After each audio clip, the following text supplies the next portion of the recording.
Bapak, Ibu, serta saudara-saudari yang terkasih, selamat berjumpa kembali dalam channel Inspirasi Sabda Komisi Keluarga Keuskupan Agung Medan. Pada hari ini, tanggal 3 Juli 2023. Adapun bacaan Inspirasi Sabda kita pada hari ini diambil dari Injil Yohanes bab 20 ayat 24 sampai 29. Tetapi Thomas, seorang dari ke-12 murid itu yang disebut Didimus, tidak ada bersama-sama mereka ketika Yesus datang ke situ. Maka kata murid-murid yang lain itu kepadanya, "Kami telah melihat Tuhan." Tetapi Thomas berkata kepada mereka, "Sebelum aku melihat bekas paku pada tangannya, dan sebelum aku mencucukkan jariku ke dalam bekas paku itu, dan mencucukkan tanganku ke dalam lambungnya, sekali-kali aku tidak akan percaya." 8 hari kemudian, murid-murid Yesus berada kembali dalam rumah itu, dan Thomas bersama-sama dengan mereka. Sementara pintu-pintu terkunci, Yesus datang dan ia berdiri di tengah-tengah mereka dan berkata, "Damai sejahtera bagi kamu." Kemudian ia berkata kepada Thomas, "Taruhlah jarimu di sini dan lihatlah tanganku. Ulurkanlah tanganmu dan cucukkan ke dalam lambungku, dan jangan engkau tidak percaya lagi, melainkan percayalah."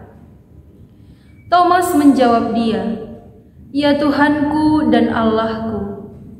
Kata Yesus kepadanya, "Karena engkau telah melihat aku, maka engkau percaya.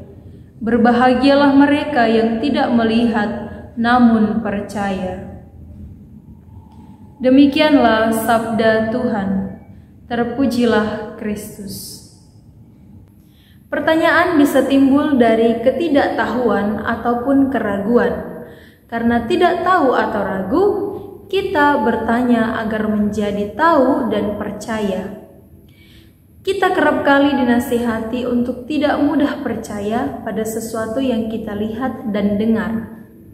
Terkadang kita merasa ragu ketika mendengar pengajaran yang mulai menyimpang. Karena itulah kita dinasihati untuk menguji segala sesuatu supaya kita tidak disesatkan.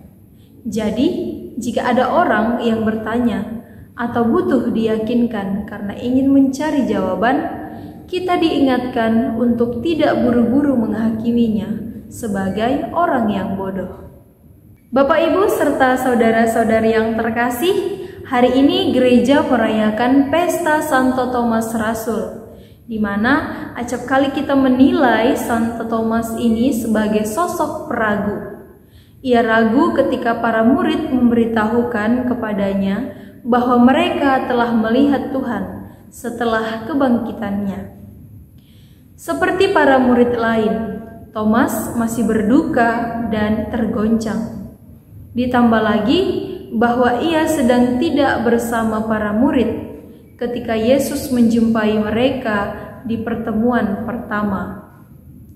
Dengan jujur, Thomas meminta bukti agar ia percaya. Yesus menjawab keraguan muridnya itu 8 hari kemudian dengan menampakkan diri kepadanya serta memintanya untuk mencucukkan jarinya kepada tangan dan lambung Yesus. Dan Thomas pun percaya. Bapak, Ibu, saudara-saudari yang terkasih, dalam kehidupan berkeluarga pun kadangkala kita mengalami saat-saat di mana hati berduka dan iman tergoncang. Kita pun bisa meragukan firman dan kehilangan pengharapan. Yesus sangat memahami situasi hati kita. Dia menghargai kejujuran kita bahwa kita ragu dan butuh dikuatkan. Yesus tidak pernah mencela karena kita ragu. Sebaliknya, Ia hadir untuk mengubah keraguan hati kita menjadi kepastian. Kepastian bahwa Ia hidup dan tidak pernah mengingkari janjinya.